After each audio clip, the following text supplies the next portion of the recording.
Alors exposition, c'est l'exposition d'Unica Zürn, qui est peintre et autrice, à la galerie Le Point Cardinal à Paris.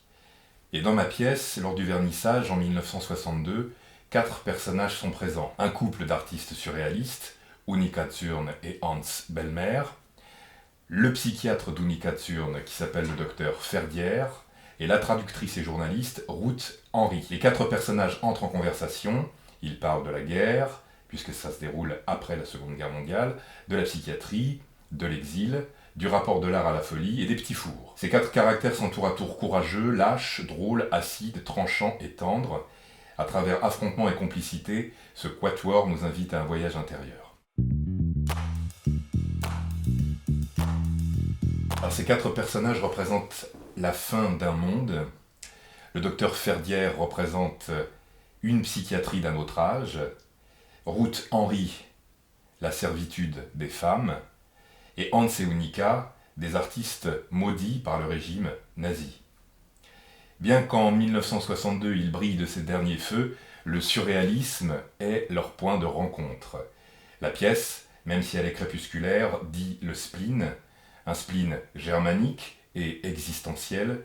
Comment le conjurer sinon en créant ? La pièce est une chronique fictionnelle, elle reprend des éléments historiques, mais elle n'est ni descriptive ni instructive. Elle n'est pas abstraite non plus, du fait que le passé de ces personnages ayant réellement existé possède d'étranges résonances avec notre présent. Et paraphrasant William Faulkner, on pourrait dire « Le passé n'est pas mort, il n'est même pas encore passé ».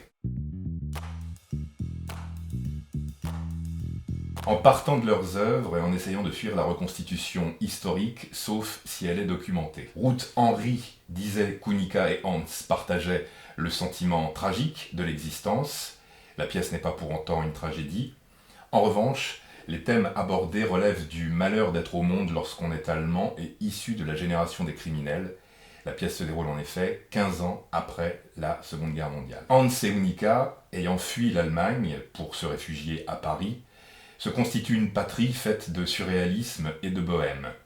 Un amour qui les maintient dans la misère jusqu'à ce que le président Pompidou n'achète une toile à Hans. Un amour scandaleux si l'on s'en tient à l'œuvre de Bellmer que certains jugèrent pornographique. Et un amour profond, j'en veux pour preuve l'épitaphe d'Hans à Unica sur leur tombe au Père-Lachaise, Unica ayant précédé Hans dans la mort. Mon amour te suivra dans l'éternité.